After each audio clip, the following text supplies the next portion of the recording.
हरे कृष्णा। 18वां अध्याय और 19वां श्लोक अब श्रवण करते हैं। अब यहां पर भगवान 3 प्रकार के ज्ञान, 3 प्रकार के कर्म और 3 प्रकार के कर्ता बताएंगे। अभी 18वें श्लोक में 6 बातों की चर्चा हुई। ज्ञान, ज्ञेय, परिज्ञाता, करण, कर्म और कर्ता। इन 6 में से भगवान ने 3 आइटम्स छांटे। तो सबसे पहले छाटा ज्ञान। ज्ञान की आवश्यकता है। ज्ञेय को नहीं छाटा, क्योंकि ज्ञेय तो एक वस्तु है।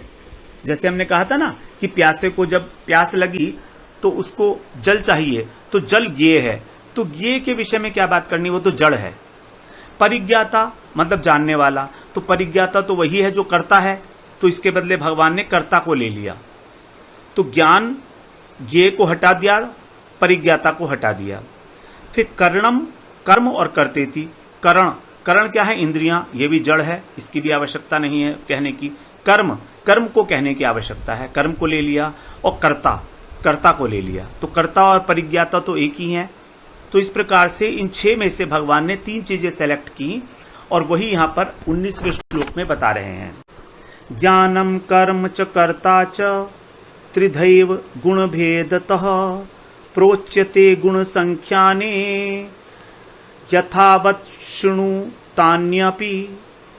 ज्ञानम कर्म च कर्ता च त्रिधैव गुण भेदतः प्रोच्यते गुण संख्याने यथावत् शृणु तान्यपि। यहां पर संधि विच्छेद है, यथावत् प्लस शृणु, तो यहां पर इसको इकट्ठे कह दिया गया है यथावत् शृणु। छ हो जाता है ना श्र का। तो कह रहे हैं यहां पर ज्ञान, कर्म और कर्ता त्रिधैव। त्रिधैव माने 3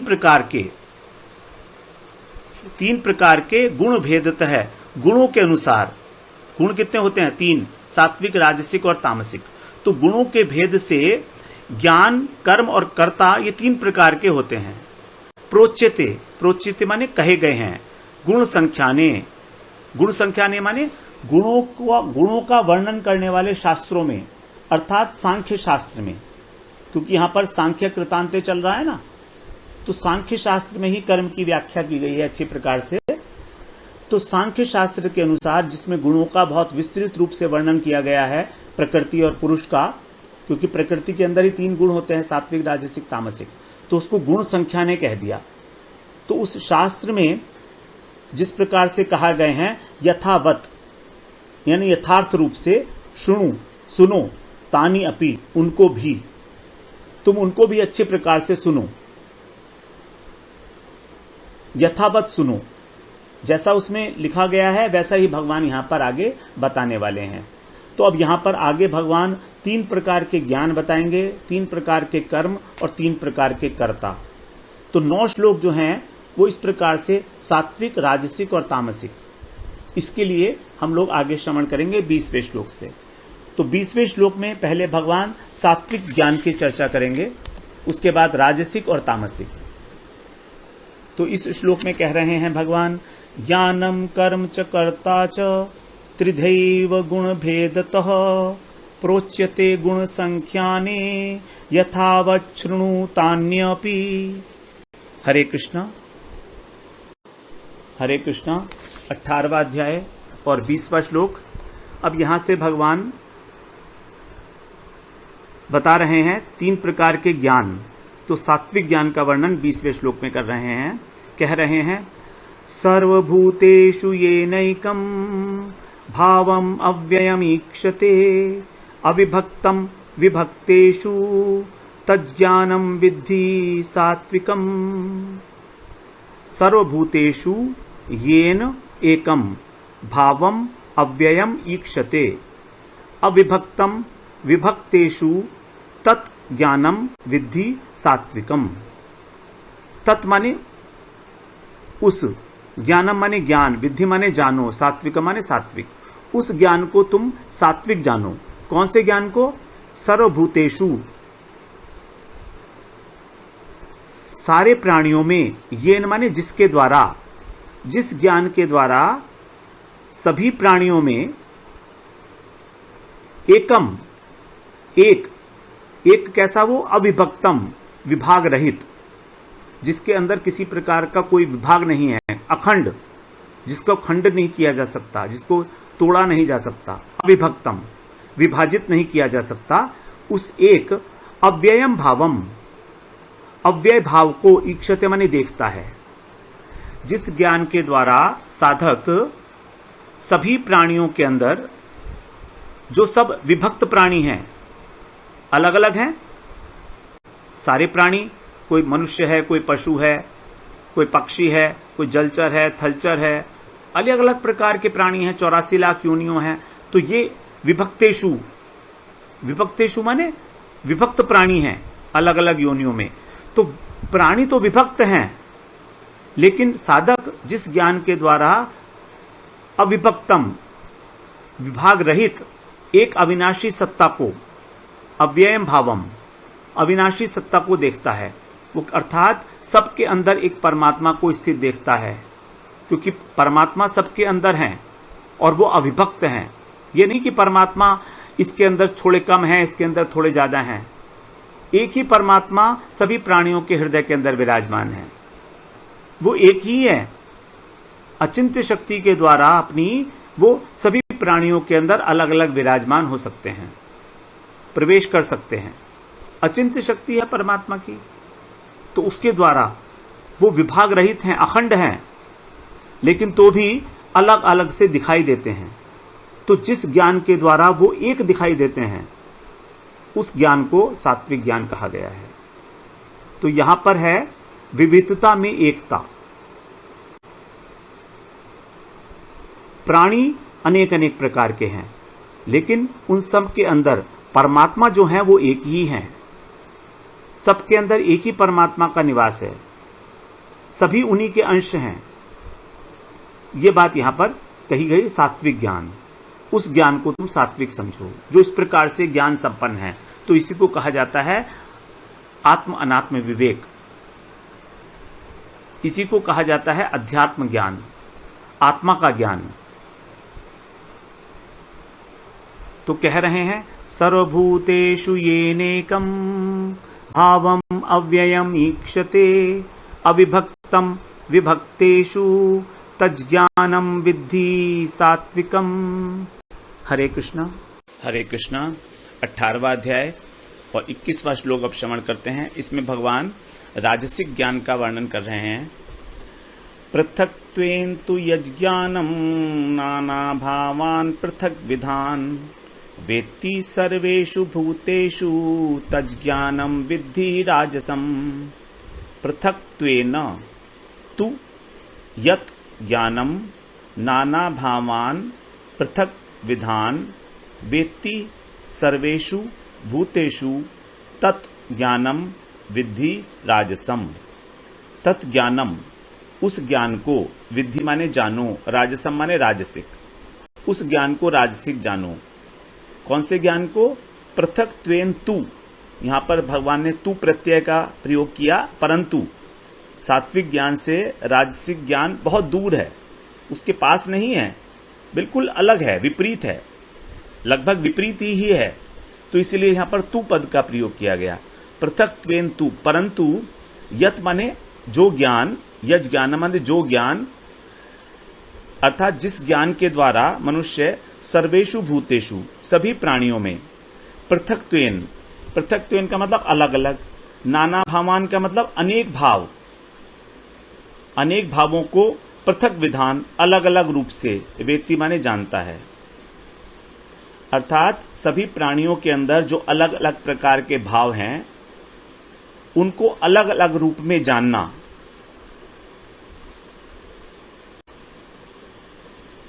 जिस ज्ञान के द्वारा अनेक प्रकार के प्राणी हैं, उन सबके भाव भी अलग अलग हैं, उनका स्वभाव, उनका नाम, उनका गुण, सब कुछ अलग अलग है, उनकी आकृतियां, कोई मनुष्य है, कोई देवता है, कोई पशु पक्षी, कीट पतंग, वृक्ष लता, ये सब चराचर प्राणी हैं, अलग अलग आकृतियां हैं, अलग अलग स्वभाव है।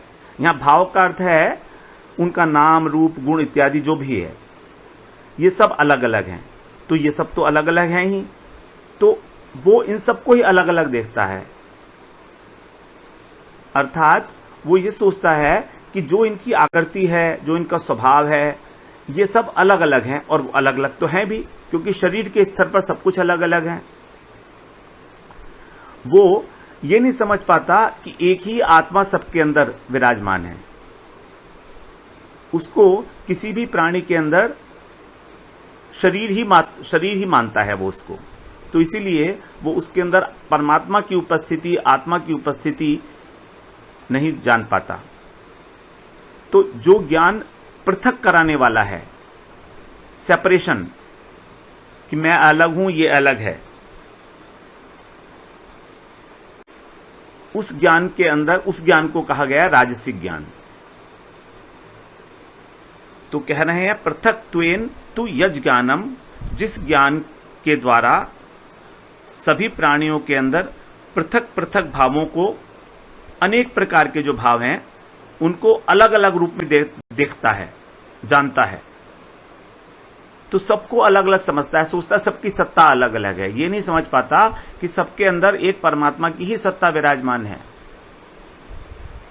उस परमात्मा की सत्ता से ही सभी सत्ताएं प्रकाशित हो रही हैं, वो इस बात को नहीं जान पाता। इसीलिए उसको कहा गया राजसिक ज्ञान। तो ये जो राजसिक ज्ञान है, ये सेपरेशन की भावना, अलगाव की भावना क्रिएट कराता है। जबकि सात्विक ज्ञान देखता है कि सबके अंदर मेरे एक ही परमात्मा है, तो वहां पर विश्व बंधुत्व की भावना पैदा होती है कि हम सब उसी परमपिता की संतान हैं, विश्व बंधुत्व, वासुदेव सर्वम।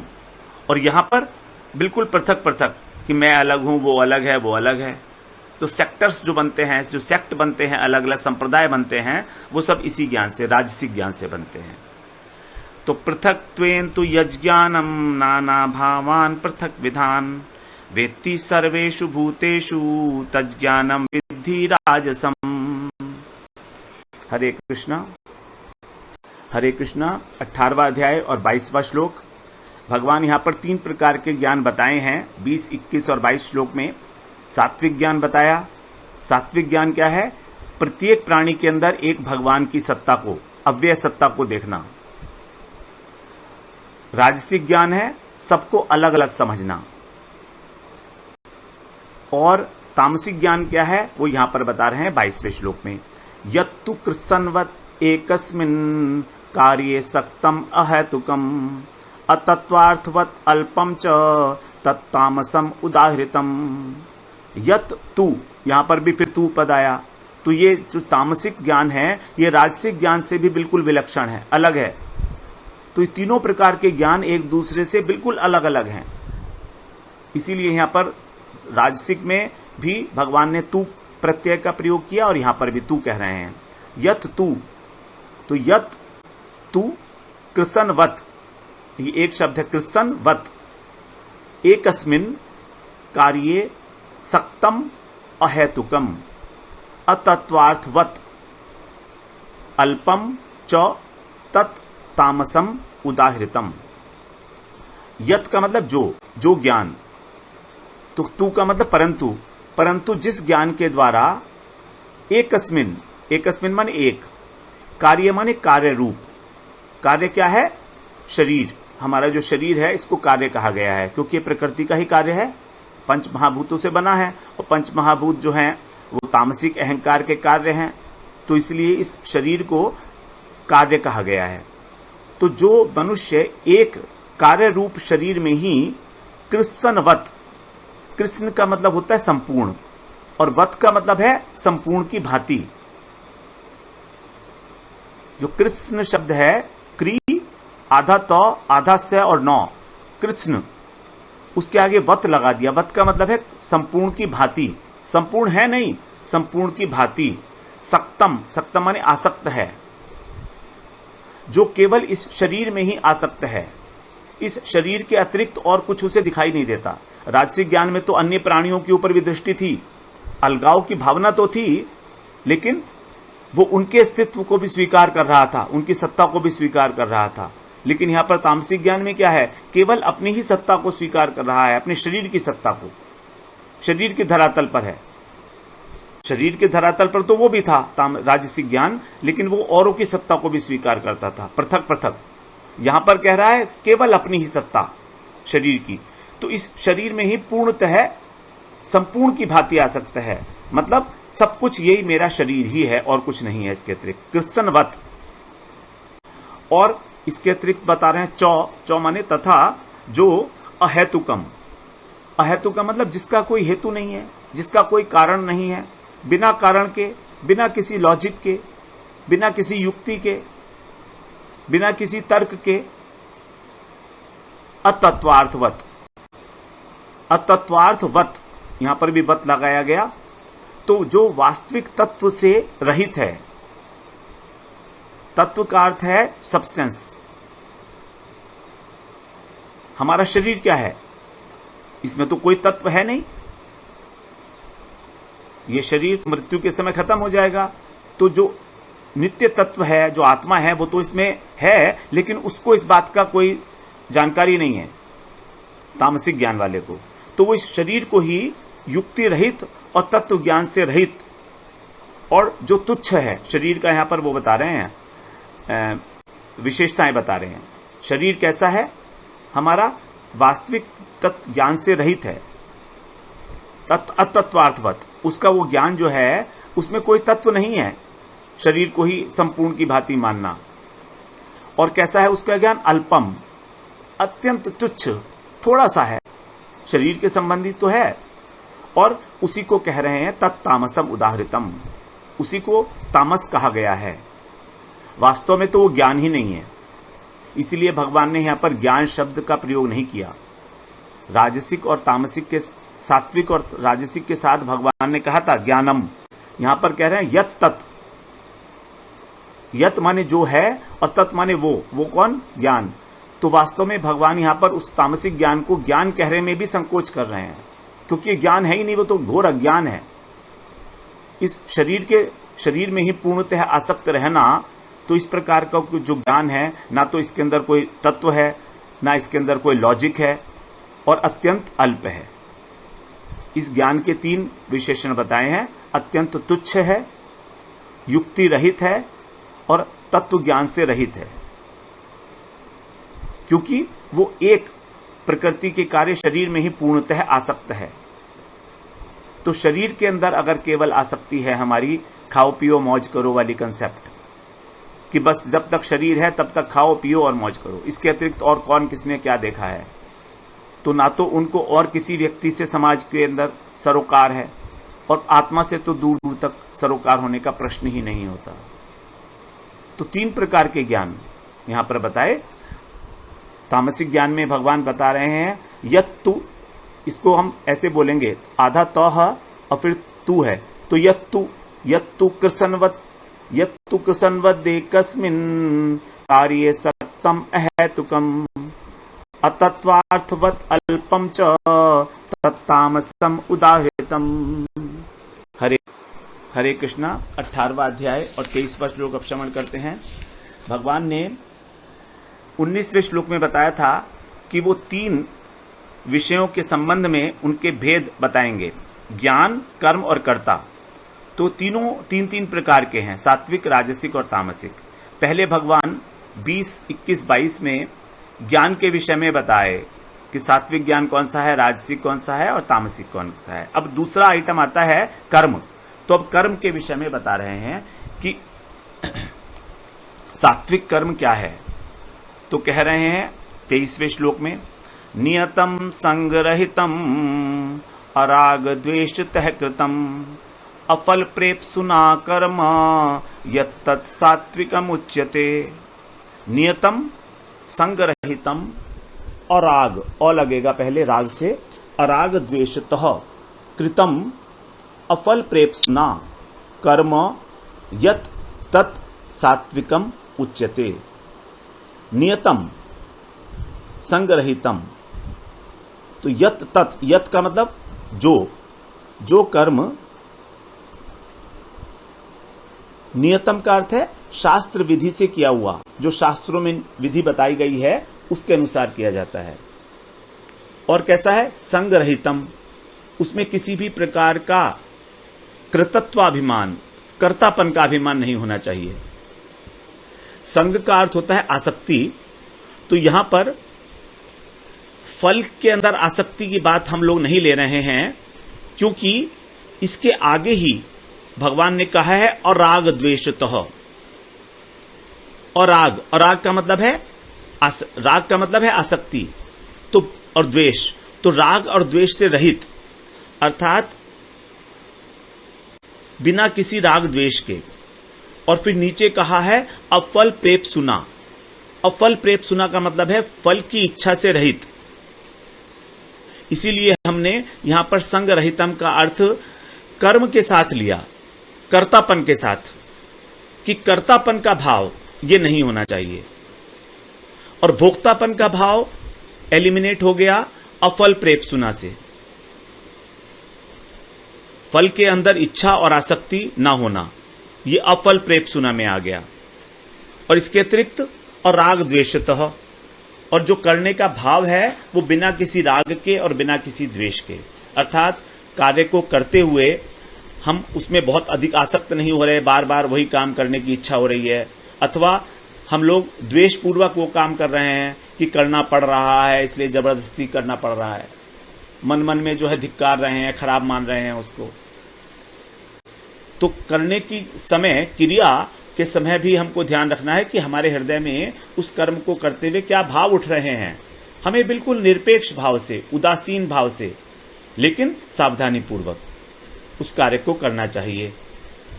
तो संगरहितम एक तो वह शास्त्र के अनुसार होगा नियतम, नंबर 1। नंबर 2, कृतत्वाभिमान को छोड़कर, कर्तापन नहीं कि ये काम मैंने किया, अहंता। और अफल प्रेप सुना, फल की ना तो इच्छा है, फल में ना आसक्ति है, तो कर्तापन और भोक्तापन एलिमिनेट हो गए। अराग द्वेषत है कृतम, और करते हुए हमें उसके अंदर ना तो आसक्ति रखनी है और ना उसमें द्वेष रखना है। तो कर्म का हम जो ग्रहण कर रहे हैं वो राग पूर्वक नहीं हो, आसक्ति नहीं हो कि ये काम मैं करूंगा ही करूंगा, ये काम मुझे ही करना है। और कर्म का जो त्याग है कि अगर कोई अच्छा कार्य नहीं है तो उसको हम लोग नहीं ये काम मुझसे नहीं होगा, ये द्वेष हो गया। तो अराग द्वेषतः कृतम, इस प्रकार के जो कर्म को यत् तत् माने उसको सात्विकम उच्यते, सात्विक कर्म कहा जाता है। नियतम संगरहितम अराग द्वेषतः कृतम अफल प्रेप्सुना कर्म यत् तत् सात्विकम उच्यते। हरे कृष्णा। 18वां अध्याय और 24वां श्लोक। अब राजसिक कर्म के विषय में बता रहे हैं भगवान। ये सब परिभाषाएं हैं, ज्ञान की, कर्म की, कर्ता की, 3 प्रकार की परिभाषाएं हैं ये सब। यत्तु कामेप्सुना कर्म स अहंकारेण वा पुनः क्रियते बहुलायासम तत्राजसम उदाहृतम। यत्तु कामेप्सुना कर्म स अहंकारेण वा पुनः क्रियते बहुल आयासम तत् राजसम उदाहृतम। यहां पर भी भगवान ने तू प्रत्यय का प्रयोग किया है क्योंकि वो बिल्कुल विपरीत है सात्विक कर्म के, राजसिक कर्म। यत माने जो कर्म, तू माने परंतु जो कर्म कामेप्सुना, कामेप्सुना का मतलब है कामनाओं की पूर्ति करने के लिए, फल की आसक्ति के साथ कि मुझको ये काम करके ऐसा मिलेगा ऐसा मिलेगा। वहां पर कहा था अफल प्रेप्सुना, यहां कह रहे हैं कामेप्सुना, तो विपरीत हो गया उसके। वहां पर फल में आसक्ति नहीं थी और यहां पर भोग करने की इच्छा है। यत कर्म, जो कर्म किया जाता है कामेप्सुना माने भोगों की इच्छा से, और अथवा वा माने अथवा स अहंकारेण, अहंकार की भावना से। लोगों के सामने कर्म करने से लोग देखते हैं, हमारी वाह करते हैं तो अभिमान आता है। और अगर मान लो सामने नहीं भी हैं तो भी जब हम एकांत में कार्य करते हैं तो भी अपने को बड़ा स्पेशल, बड़ा विशेष समझते हैं कि देखो ये काम मैं कितनी अच्छी तरीके से, कितनी कुशलता पूर्वक, कितनी जल्दी पूरा कर लेता हूं, और लोग इसके अंदर इतना काम इतने जल्दी नहीं कर सकते हैं जितना मैंने अच्छी प्रकार से इसको और कम समय में किया। तो ये है अहंकार, स अहंकारेण। आगे कह रहे हैं वा पुनः, वा पुनः का मतलब है कि वा माने अथवा भविष्य में इस कार्य को करने से भविष्य में जो मुझे फल मिलेगा, इसलिए मैं ये कार्य कर रहा हूं। पुनः, पुनः का मतलब भविष्य में मुझे कुछ फल मिलेगा इस कार्य से, अथवा वर्तमान में ही यदि मैं इसको कर रहा हूं तो मेरे को कुछ इसका फल मिलेगा, मेरी वाहवाही होगी। तो यहां पर इसके लिए कहा गया वा पुनः। क्रियते, जो किया जाता है, बहुल आयासम, बहुल माने बहुत प्रयास के साथ, परिश्रम पूर्वक, तत् राजसम उदाहरतम, उसको राजसिक कर्म कहा जाता है। तो ऐसे लोग बहुत कार्य करते हैं, अपनी कैपेसिटी से ज्यादा कार्य करते हैं, और इसका कारण क्या है? भोगों की इच्छा और अहंकार का पोषण, दोनों बातें। अगर मैं ये काम करूंगा तो मुझको और अधिक भोग मिलेंगे, और अधिक भोग मिलेंगे, मैं और अधिक पैसा कमा लूंगा मैं अगर काम करूंगा तो ये। तो उनको परिश्रम करते हुए भी परिश्रम का अनुभव नहीं होता। मेहनत करते हैं, गधे की तरह मेहनत करते हैं, लेकिन उन्हें लगता नहीं है। कारण कि भोग की इच्छा बड़ी प्रबल है, अथवा अहंकार की भावना कि मेरी वाहवाही होगी, मेरा काम, मेरा सब जगह नाम होगा, टेलीविजन के ऊपर मेरा नाम आएगा, लोग मेरे को फेसबुक पर देखेंगे कि काम कर रहा है, लोगों को दिखाने के लिए। तो यहां पर जो अहंकार जन्य सुख है, अहंकार जन्य सुख, इसका पोषण होता रहता है, इसको खुराक मिलती है।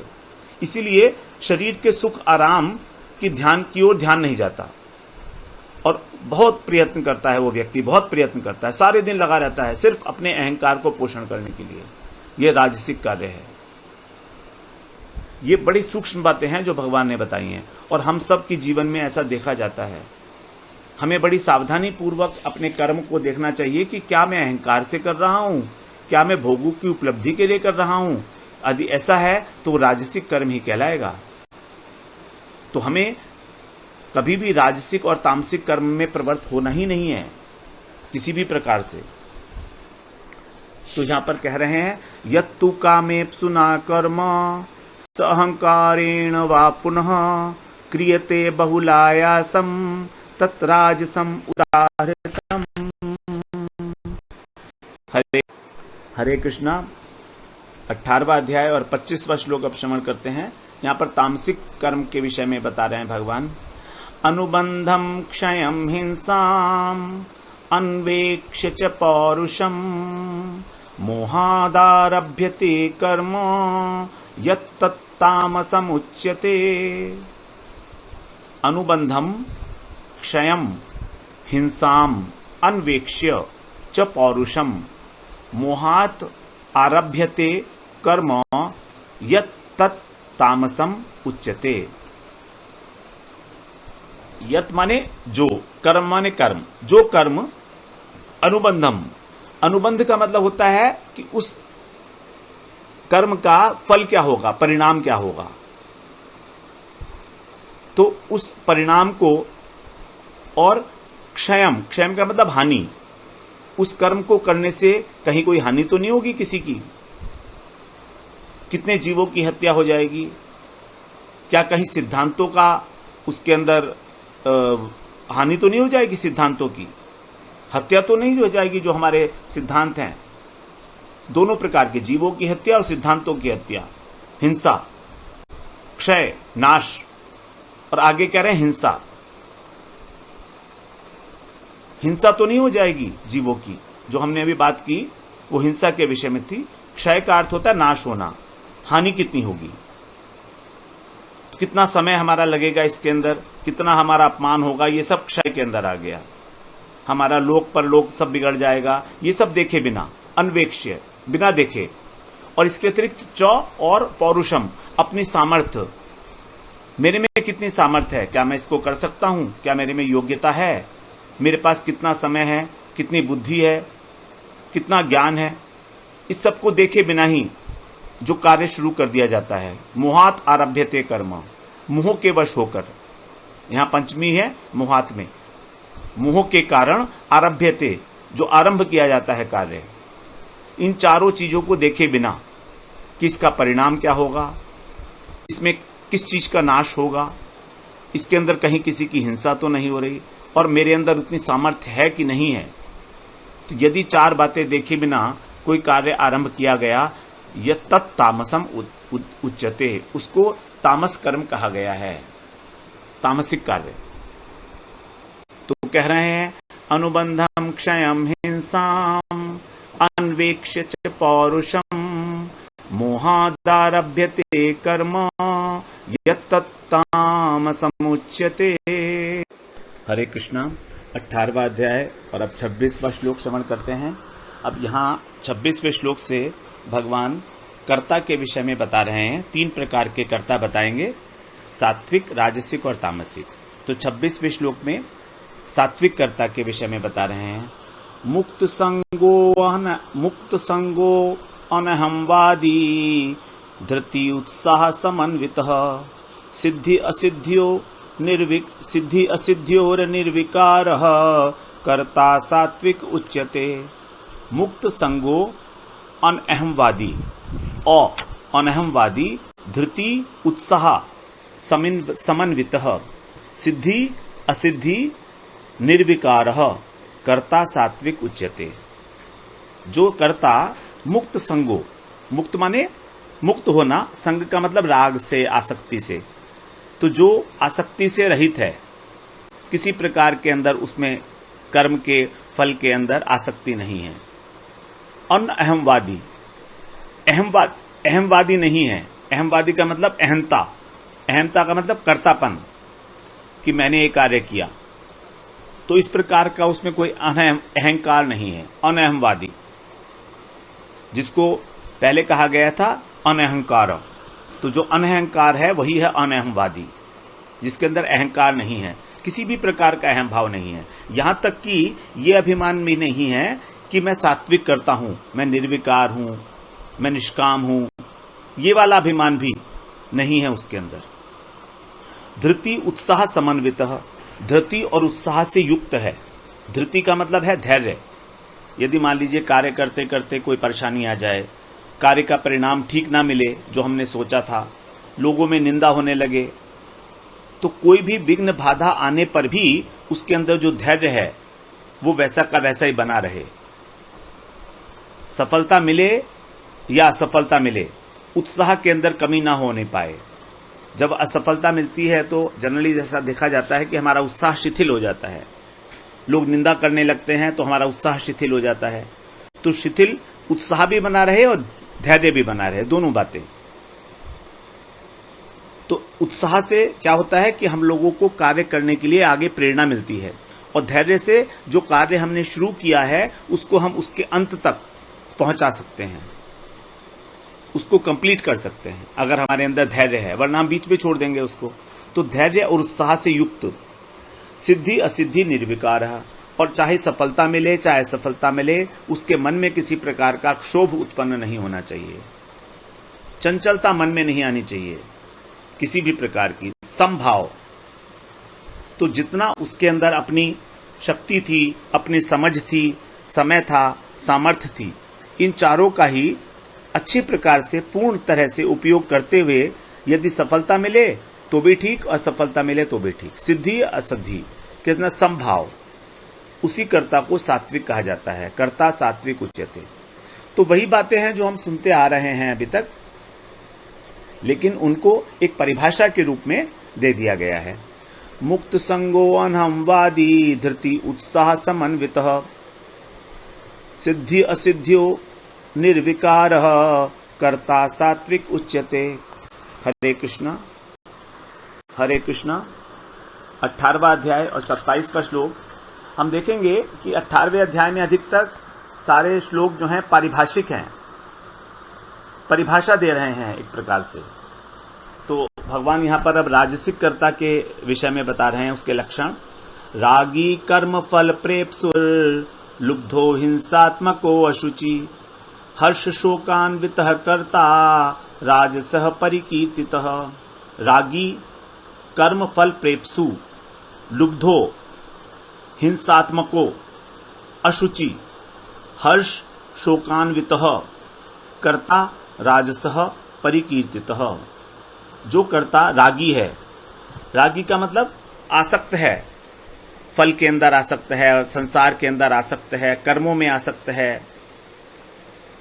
राग जो बना है रंग से बना है, रंग चढ़ जाता है, जिसके ऊपर चीजों का रंग चढ़ जाता है वही है रागी।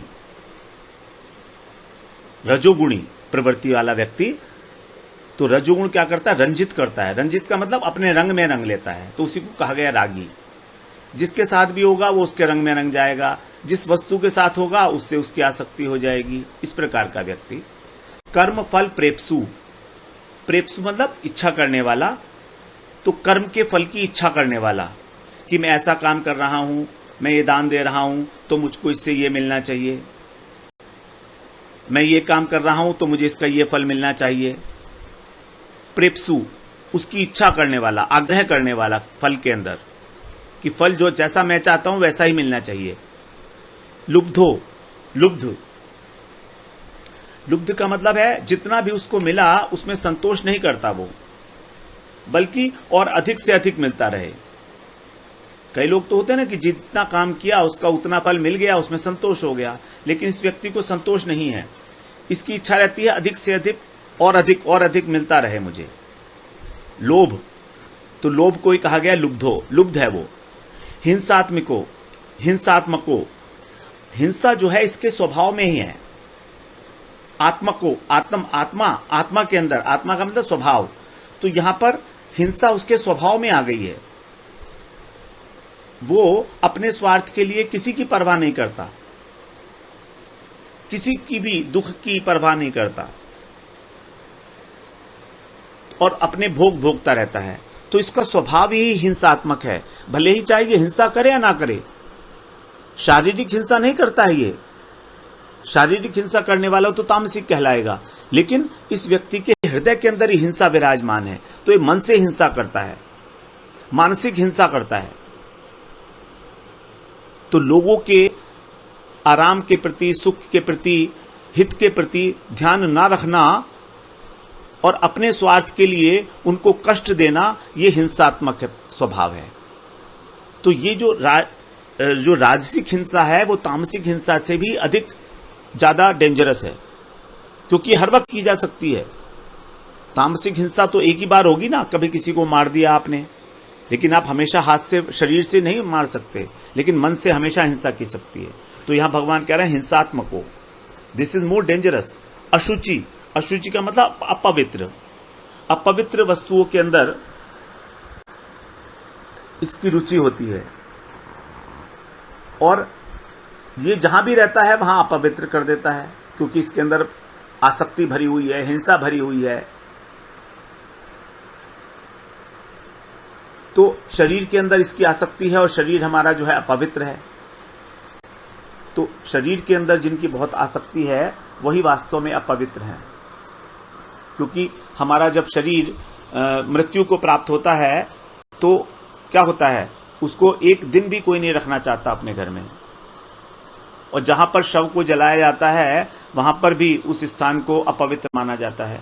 तो इस शरीर इतना अपवित्र है, तो इस शरीर में ही संपूर्ण रूप से आसक्त होने वाला व्यक्ति हर प्रकार से अपवित्र ही कहा जाएगा। हर्ष शोकान्वित, दिन में कितनी ही बार वो खुशी से फूला नहीं समाता, जरा सा कुछ मिल गया उसको तो खुश होने लगता है, और अगर नहीं मिला तो शोक करने लगता है। तो हर्ष और शोक, राग द्वेष, सुख दुख, इनके अंदर ही वो द्वंद्व के अंदर उलझा रहता है सारे दिन, होल ऑफ द टाइम। हर्ष शोकान्वित, भगवान कितनी सूक्ष्मता से सारी बातें बता रहे हैं राजसिक कर्ता की। तो कह रहे हैं जो रागी करता है वो कर्म फल की इच्छा करने वाला है, लोभी है, हिंसक स्वभाव वाला है, अशुद्ध है, हर्ष और शोक से युक्त है, इसलिए उसको राजसिक कर्ता कहा गया है। रागी कर्म फल प्रेप्सुर लुब्धो हिंसात्मको अशुचि हर्ष शोकान्वित कर्ता राजसः परिकीर्तितः। हरे कृष्णा, हरे कृष्णा। 18वां अध्याय और 28वां श्लोक। अब यहां पर तामसिक कर्ता, जो तामस करता है, उसके लक्षण बता रहे हैं।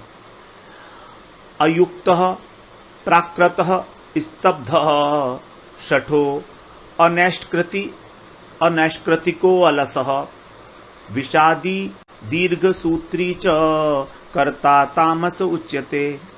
अयुक्तः, प्राकृतः, स्तब्धः, शठ, अनैष्कृतिक, अलसः, विषादी, दीर्घसूत्री च कर्ता तामस उच्यते।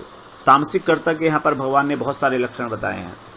जो कर्ता अयुक्त है, अयुक्त का मतलब है उसको ये नहीं पता है कि किस समय में किस कारण से कौन सा कार्य करना चाहिए, हमें किस कार्य से लाभ होगा, किस कार्य से हानि होगी। असावधान रहता है, कर्तव्य के और अकर्तव्य के विषय में सोचता नहीं है, उसको ही कहा अयुक्त। प्राकृतः, प्राकृत का मतलब है कि उसने अपने जीवन को परिष्कृत नहीं किया है। स्वाध्याय करके, शास्त्रों का संग करके, सत्संग करके, उपदेश इत्यादि से उसने अपने जीवन को ठीक ठाक नहीं बनाया, अपनी विचारधारा को। जो कुछ भी जैसा पैदा हुआ था वो कोरा का कोरा, अकर्तव्य और कर्तव्य की शिक्षा से रहित बिल्कुल वैसा का वैसा ही है। तो अशिक्षित व्यक्ति जो है उसको कहा गया प्राकृतः। प्राकृत होता है प्रकृति से उत्पन्न, तो प्रकृति से जैसा उत्पन्न हुआ वैसा का वैसा ही है। स्तब्ध, स्तब्ध का मतलब है अकड़। हमारे शरीर के अंदर, हमारी वाणी के अंदर और हमारी मन के अंदर अकड़ होती है एक, जिसको हम बोलते हैं एटीट्यूड आजकल। तो ये अकड़ होती है हर जगह, किसी के आगे न झुकना, चाहे हमारे बड़े हों, चाहे गुरुजन हों, उनके साथ भी कभी नम्रता का, सरलता का व्यवहार न करना, कठोर व्यवहार करना, जिसको आसुरिक लक्षण में पारुष्य कहा गया था, हृदय की कठोरता, मन की कठोरता। तो ऐंठ वाला व्यक्ति, ऐसा अकड़ वाला व्यक्ति, उसको कहा स्तब्ध। शठ, शठ का मतलब है जिद्दी। अपनी जिद के कारण यदि कोई उसको अच्छी बात बताए तो उसको नहीं मानेगा। अब उसको अपना ज्ञान तो है नहीं, लेकिन अगर कोई विचारवान व्यक्ति उसको कुछ सलाह दे तो उसकी बात भी ना मानना, अपनी जिद के ऊपर ही अड़े रहना कि मैं ही ठीक हूं, मैं ही ठीक हूं। ऐसा अधिकतर देखा जाता है हम सब में ही, कहीं ना कहीं, किसी ना किसी अंश में। फिर आगे कर है अनैष्कृतिक। अनैष्कृतिक का मतलब है जिसने किसी ने उसका उपकार किया और यदि उसका वो प्रत्युपकार करना चाहता है तो उसको बोलते हैं नैष्कृतिक। और अनैष्कृतिक मतलब उपकार करने वाले का भी उपकार नहीं करता, बल्कि उसका भी अपकार करता है। अकृतज्ञ जिसको कहा जाता है, अकृतज्ञ। कृतज्ञ का अर्थ होता है, ज्ञ का अर्थ होता है जानना, कृत का मतलब होता है कार्य। तो जिसने किसी ने उसके प्रति जो कार्य किया है उसको जानना, उसको पे संज्ञान में लेना, उसको अनुभव करना कि हाँ इसने देखो मेरे लिए ये किया है। अकृतज्ञ होता है वो उसको जानबूझकर समझता ही नहीं है कि उसने मेरे लिए कुछ किया है। तो प्रत्युपकार की भावना से बिल्कुल रहित होना, अपितु उस व्यक्ति का जिसने उपकार किया है उसका भी अपकार करना, उसका भी अहित सोचना, यह है अनैष्कृतिक। अलसः, अलस्य का मतलब आलस। शास्त्रों में हमारे लिए वर्णाश्रम के अनुसार जो धर्म कर्म निर्धारित किए गए हैं, वर्णाश्रम धर्म, तो तामसिक व्यक्ति जो है वो उसको कार्य करना अच्छा नहीं लगता। वो सारे दिन गॉसिपिंग में लगा रहता है, टेलीविजन देखता रहता है, निरर्थक बातें करता है जिनका कोई उद्देश्य नहीं है, कोई उद्देश्य नहीं है, सारे दिन पड़ा रहेगा। उसको कहा गया आलसी, अलस। विषादी, विषाद, विषाद का मतलब है कि उसके भीतर एक अलग प्रकार का दुख होता है, अशांति रहती है, क्योंकि वो अपने जीवन को बर्बाद कर रहा है एक प्रकार से निद्रा, आलस्य, प्रमाद में। तो स्वाभाविक रूप से उसके अंदर विषादग्रस्त रहता है वो, और उसको पकड़ के बैठा रहता है।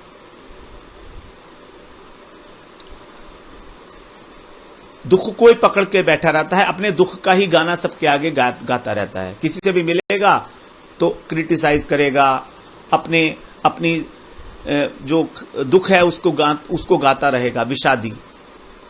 दीर्घसूत्री, दीर्घसूत्री का मतलब है कि कोई कार्य यदि ठीक प्रकार से जल्दी हो सकता है उसको भी लंबा खींचना।